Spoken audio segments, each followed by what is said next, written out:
Welcome to the All Things Performance Podcast, where our goal is to stay hungry, to get better, and to move the meter. My name is Josiah Igano, and whether you're looking to improve physically, to get fed spiritually, or to challenge yourself mentally, we're digging deep to find those gems, and we're going to find them. Let's go. I know. All right. So today I am joined with a good friend, Dennis Wyrick, baby. ASU, go Devils. You know what I'm saying? What's up, baby? Let's go. I'm doing well. How are you, Jay? I'm doing good, man. I'm doing good. Thank you, man. I know you're busy, and I'm blessed to have you here, and I know that you're going to share a lot of insightful things for our listeners today, man. Dennis, first of all, welcome. Thank you for having me. Yeah, man. Tell everybody, because you are going to be able to do this more justice than myself. A lot of times I think sports agents get a bad rap. You know what I'm saying? You see certain movies and certain depictions, or just even in the media of sports agents. And what I want you to do is I want you to tell everybody what you do, who you are, and how you're different. I think first and foremost, it comes back to being an extension of any given group, family you're joining into. When I always say if I'm interested in the player, usually there's a mutual interest, of course, but at the end of the day, these players and these families have been taking care of business long before I got there. Mm-hmm. Right. And so it takes one to know one in terms of what this whole journey is about in terms of getting to the big leagues. And it's not just about having been in the big leagues or played in the big leagues. But there's a few things that are non-negotiable, right? Establishing work ethic early on. That's at home, in those first 18 years, that's mom and dad or whoever else you have around, they're shaping that. But when you're given advisor or team or college comes knocking, that work needs to have been done. So a lot of times if they need too much guidance, and of course you end up putting that into them, but at the end of the day, mom and dad are doing a lot of the shaping, and I could never take credit for how a young man acts on and off the field. A lot of times that's placed on an agent per se, right? On any given player, he's got to get his stuff together. He's got to. Why doesn't somebody step up and talk to him?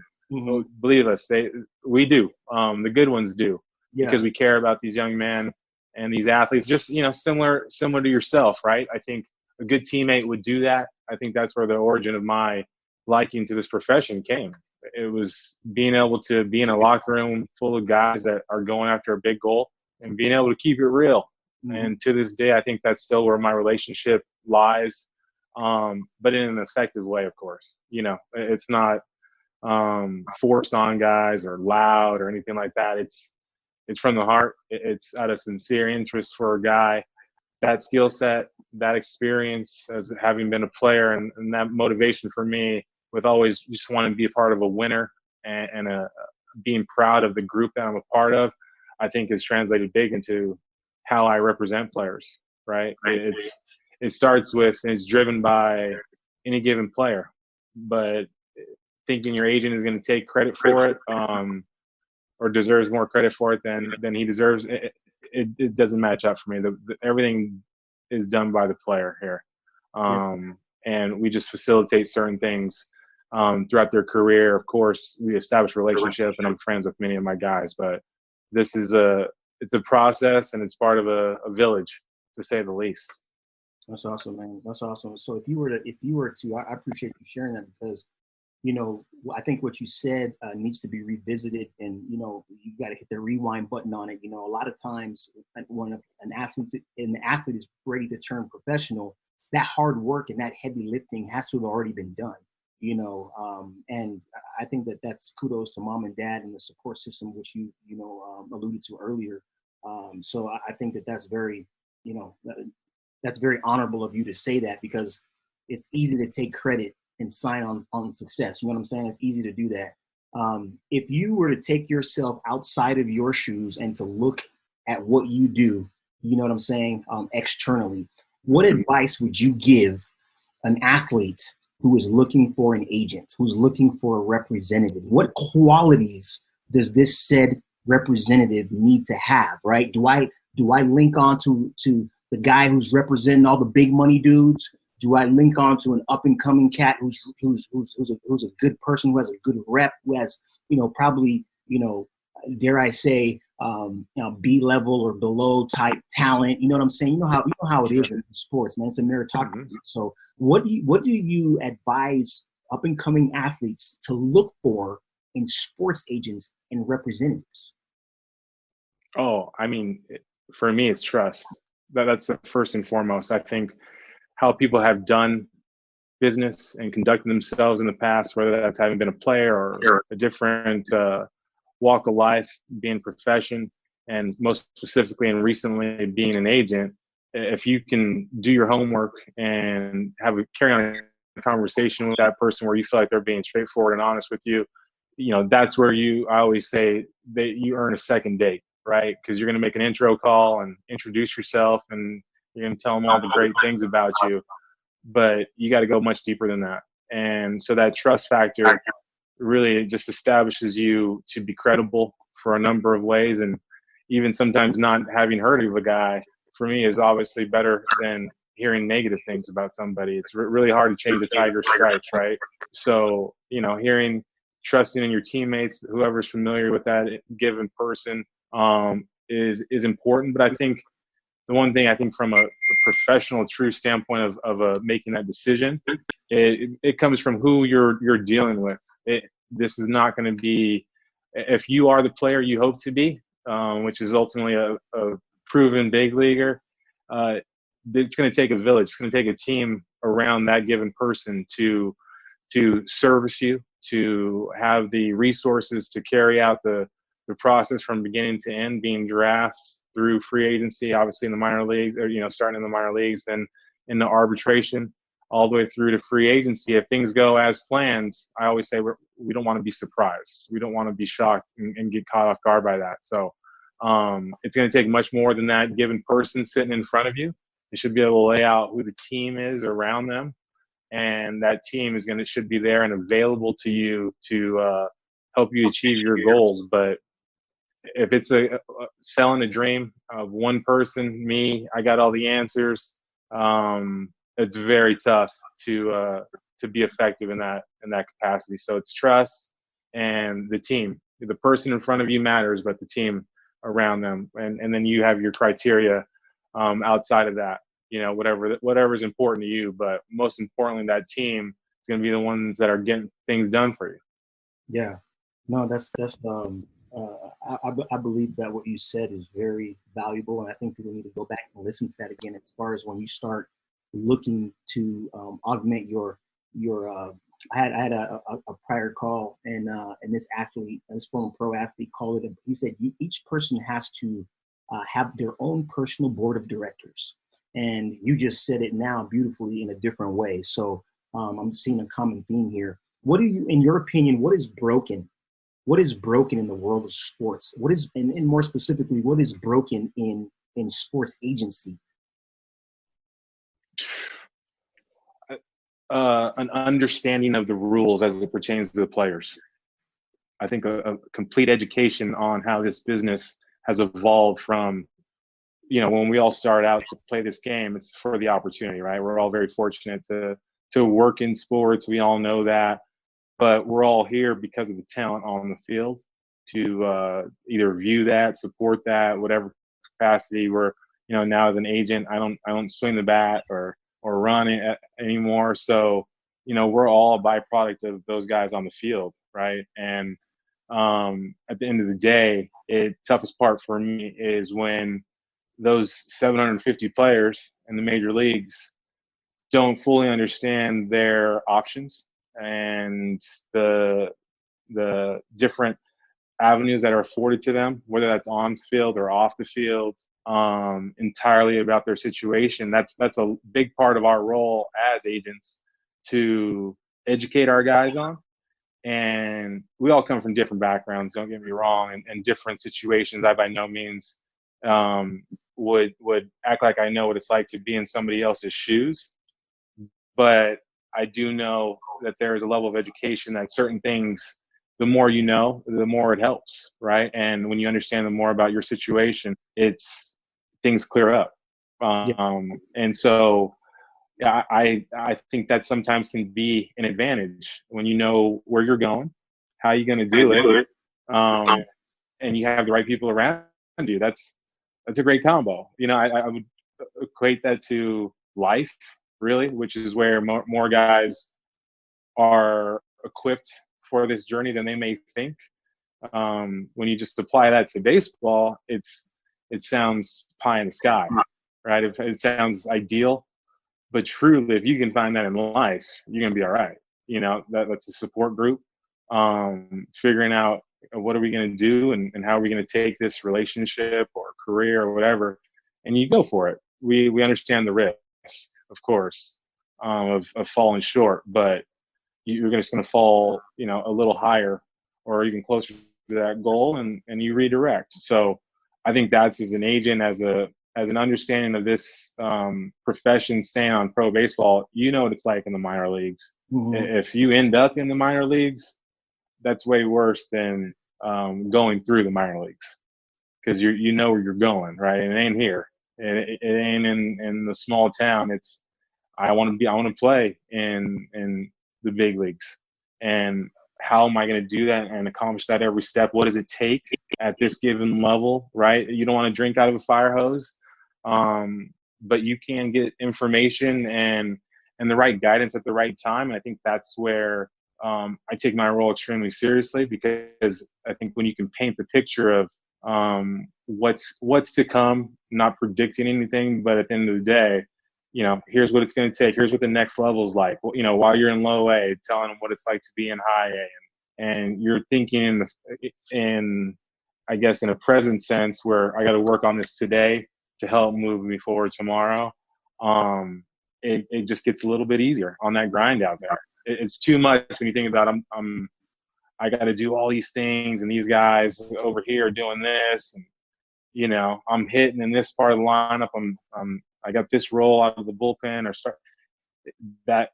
Every time you take the ball, when you step in the box, whatever it may be, you have to know who you are, and that has to come through every opportunity you get.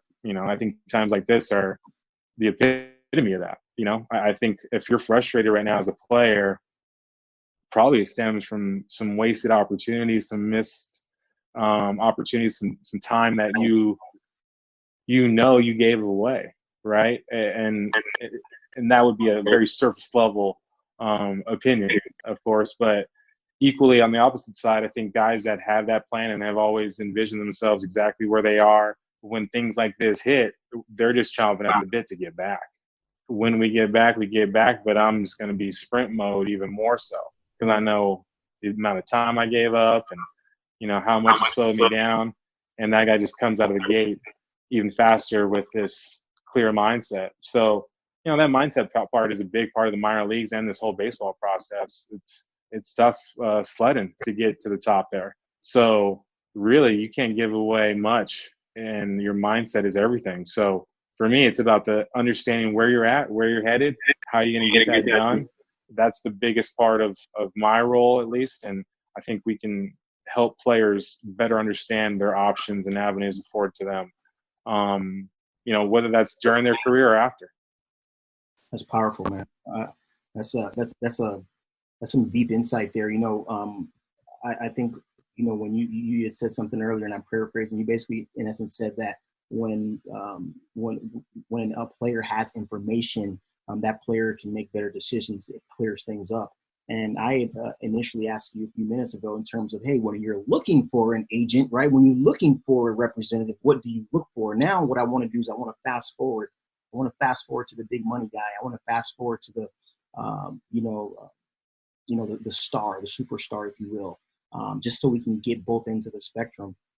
Obviously, you have the keys to a different part of a pretty big castle in Rosenhaus. You're heading up the baseball side of things for a very well-known sports representation agency.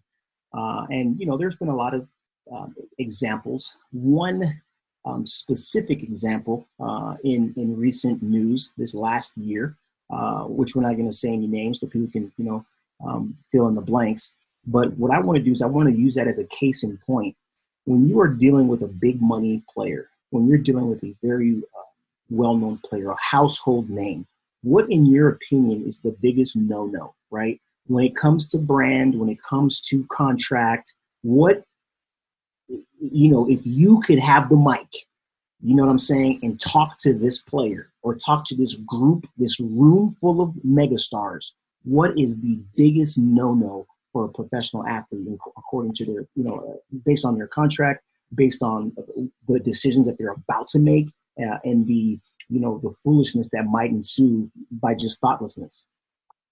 No, it's a great question and a tough question. I think at the end of the day, you have to realize how much of the pie you want, right? And what I mean figuratively by that pie is where's the bigger opportunity coming from? Usually it's driven by on the field, right? And some of the things I've already touched on, I think, kind of come back to that, but in a fuller sense of, if you've done all this work to get to this point, to be in a position of the major leagues, and instantly your focus changes to, you can call it marketing off the field, even just getting distracted with personal stuff or whatever it may be, that performance that is ultra critical at that moment now of all this work that's been done, when that focus shifts, that bigger piece of the pie quickly becomes further away, right? When you have to spend time on the crumbs and you have to spend time on these smaller things that just continuously slow you down. I think there's enough examples. We're fortunate enough to have a young up and coming star right now in the game, All-Star Game MVP last year, Shane Bieber, and being able to pay attention up close to what that's like. Of course, taking a deep breath as often as possible, but with a complete and ultra focus on establishing yourself, providing for your family. And, we all understand the fortunate pieces of becoming a professional baseball player. There's financial advantages to that, but that none of those things early on are going to be enough for the rest of your life. Understanding that the performance drives market and drives off the field opportunities. As soon as that performance dips and the focus shifts, those opportunities are going to go away. And I think very often that plan of I want to be branded, I want to have a brand, I want to be marketable, is misunderstood.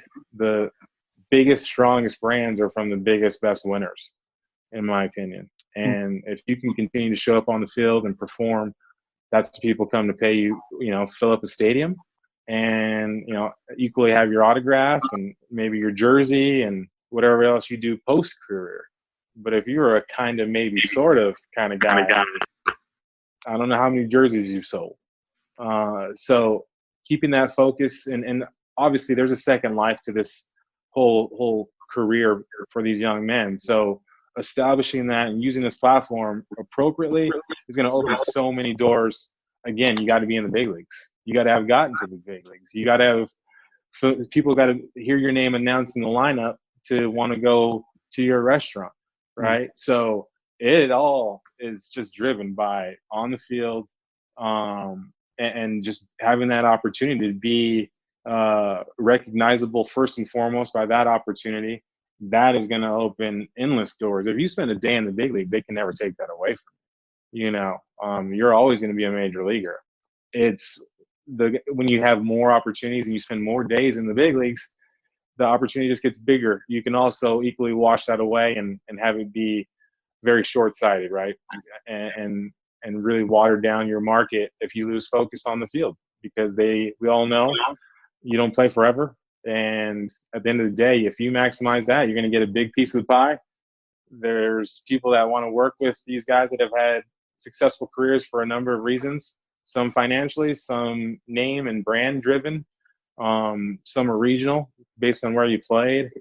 And then even if it's not about your name, it's about going and putting the stamp on something that's for a greater cause, a charity, a good cause that's important to you, if all that is what comes out of this hard work and time you put into this career, I think that's valuable as well, right? So the biggest mistake that's often made for me is losing the focus early on. It doesn't allow you to be as established. Having your 15 minutes of fame, as the saying goes, is not why I'm in this. This has got to be much more than a flash in the pan or a hope, and we're thinking it might happen. We have to be able to see clearly and have an idea of when we, like I said earlier, if things go our way according to the plan set in motion, we can't be surprised when we have some success and actually stick around for a little bit. So let's keep performing, be in it for the long haul. And I think that's where brands and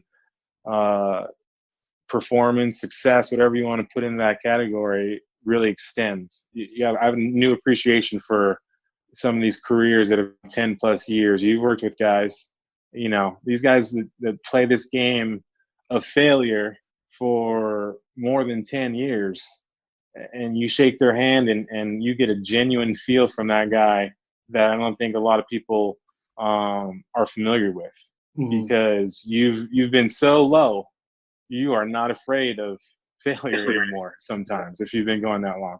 So just staying focused on the bigger piece of the pie, as I said, and committing to that. And everything else follows. That's awesome, man. That's a lot of layers to that one, man. A lot of layers to that onion. I was trying to bring it for you. I was ready for this. It's A game, baby. A game. I like it. But leave that B game at home now. Leave it at home. Yeah, exactly. As we get ready to close, man, I'm gonna give you the mic to share with everybody, some thoughts that on your heart, man, in your domain, right? I want to put you on the hot seat real quick. 3 questions, and we'll start with the longevity piece because you just hit on it, and it's a perfect segue. So this is a fill in the blank, right? The lasting quality, right? The lasting quality with those who with longevity is what? Belief. It's a genuine belief. I've played with players early in my career, work with them now at the highest level. Early on, they may not be as vocal about it, but if you are able to get them one-on-one and ask them their beliefs, and this is from business owners. I've been fortunate enough to have some good, very successful mentors and work with 2 of the best agents in the world to ever do this profession. And I got a few more gray here, so I've had a few more conversations, and when you talk to some people that are these ultra achievers, there's just always been a genuine belief in they're exactly where they belong. And if things may come up, they will, as I said earlier, redirect and find a way. But they're just going to go around that mountain, maybe not over it, because they're not ready to go over it, but they're going to find a way. But it'll be on their terms. There will never be a wavering of their belief in that goal that they're set out to accomplish. And it's sometimes can be uncomfortable for other people, really. I mean, firsthand, you walk through a major league locker room, everybody's different. Everybody's from different parts of the world. But there is not one one bit of confidence lacking in most of those guys when it pertains to baseball. We're all human, but when it comes to baseball and what their belief is and what they do and their skill set on the field, good luck trying to change it or change their point of view, because they've practiced it and over and tried it the other ways probably too, and this works. And you're not going to get me to change now because it's all on the line. And so you can go back and watch a video of most of these guys. They were doing it like that then. And why that's a little funky. Can you clean that up? And, what about that swing? And why are you fielding like that? Baseball is still a very simple game. You got to throw strikes, catch it, hit it, get to use a little speed and instincts, and the rest takes care of itself. But usually we complicate it, and the big leaguers believe in it, and what they do in a much simpler form. That's awesome, man. That's awesome. Yeah. So I love it. I love it. So fill in the blank. You know, you're an individual. One thing I know about you is that you're not afraid to take your time to build something well, right?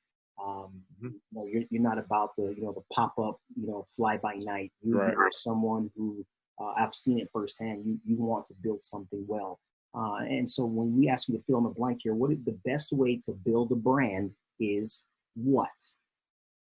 Ooh, consistency. I'm very fortunate. I've been doing this now for 11 years. And the saying of your name is all you got and your word is all you have has never been more true. In this profession, I've come across people from different walks of life and different parts of the country, world. I've had a client from Korea.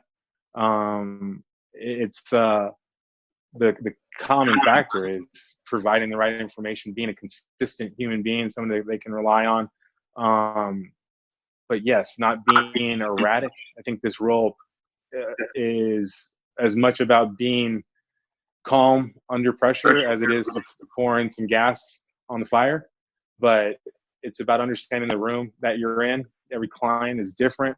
So for me, it just really, it's about the consistency part. When you talk about a major leaguer, if you've had some Hall of Famers come through there, showing up every day to work is very often taken for granted. And then being the same guy you were yesterday is hard as it is too. So at the end, for me, what I found to be, one of the separators is being where I say I'm going to be, doing the things I say I'm going to do in all facets, and I think that starts at home for me. And I think that's where I can only imagine a player struggle for the time spent at the field and with a family when that comes about, or even personal life. Having those two things, the consistency part of that support group pushing you to go do those things because you always do them, and at the same time you always are at dinner or always here for this event. There's a consistency or reliability that comes with that, with consistency, that I think is the only thing you can bank on, especially working in sports. 300, we all know the saying, right? You fail more than you succeed. Hitting 300, there's a huge value to that when you can fail more often than not, but consistently. Even being a bench guy or role guy, if you show up to work and bring the same energy and it's a good at bat based on your results and is secondary, I think all that stuff is what keeps you at the top of the heap, because you're reliable. You're going to show up and this is what we're going to get, and you can actually put a value to that. Yeah. So that consistency, reliability part, whether that's you work in sports or any profession really, but clearly at the top of the heap with sports, that's critical. Awesome. Yeah, consistency, man. It's just like well said. Fill in the blank. One word. The biggest lie that athletes tell themselves is what? I can't. You've been. That's two words. Go ahead. I can't. I can't. I okay. can't. Oh, that was your answer? I can't. Yeah. Okay. Yeah, I'm sorry, I might have jumped the gun there, but you got it.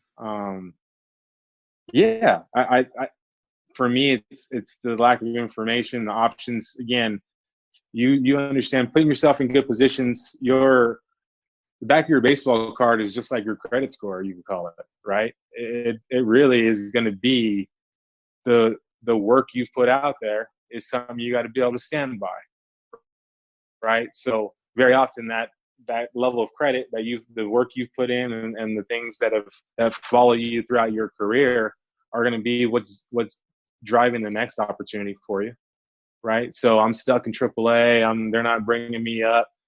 I know the batting average, the slugging, the on base, the defense better not slack, because there's opportunities overseas. There's opportunities with another team that overnight could happen. second that credit score starts going down, none of the deals get better, right? So for me, it's the I can't usually players, and having been a player, I put myself in that category too, where I can't. And it was a lot from just the misunderstanding of the situation I was in, right? Not understanding the entire business of it, which we truly are in these days. It's a business. There's more money in it than ever. And if you don't understand what that opportunity is valued at, you will not understand the work necessary to put into it. So usually it'll be an I can't, or I won't. And I try to remove those things from my language with players, because it's a very gray area in terms of our mindset going into how we're going to attack this any given season, game, whatever you want to call it. There has to be a clear understanding of what we're going after. And we will say I can't, but understand it in the full spectrum if we don't believe that's the right direction. But we'll find an I can for sure. I can do that. Okay, well, maybe I'm not a power guy, but I can get on base and I can play defense and I can, still drive in runs but not hit the ball over the fence. I can do that. Okay, well, runs are this game too. If you don't throw as hard as the next guy, they all got to throw strikes, right? The 3 outs matters still to the next guy. Maybe I can't throw that pitch or that hard. I can do this though. Okay, well, that's a plan. Let's stick to that and let's be effective with that. And, for me, that's become a big part of the development aspects. You're the master at that. You're critical to that whole process with a lot of these young guys. And I see a lot of times lights come on in their eyes, usually the younger they are, mm-hmm. where it's doing the same thing that they've always done, but shedding some light on how it's going to work at this next level, rather than just shut it down and I can't, I won't be a big leaguer because I don't. And it's like, we did not get into this journey for that. Yeah. We're in this to figure it out. Yeah. So that would be my 2 words for your 1-word answer or question. That's good stuff, man. I mean, as a former, 2-sport, athlete, scholarship athlete at Arizona State, obviously you shaved it down. I mean, you've been in the trenches, and now you're helping other people get through the trenches. And so, man, well said. Thank you so much for joining us. Thank you. Thanks. As we close at the bottom of the hour here. We're living in this COVID-19 world, and I want you to segue right for the next time, we do this podcast. What is the one word that you want everybody to chew on and to just think about right now? Just one word. What is the one word that comes to your mind in terms of the athletes that are out there waiting, the fans who are out there waiting, your peers in industry? What is the one word that should resonate in their mind? No explanation, just one word. Drop them on them. Gratitude. I love it. Gratitude. Yeah. I love it. Mm-hmm. Dennis, yeah, you're the man, brother. Thank you so much. Appreciate you, man. Yeah, man. This is fun.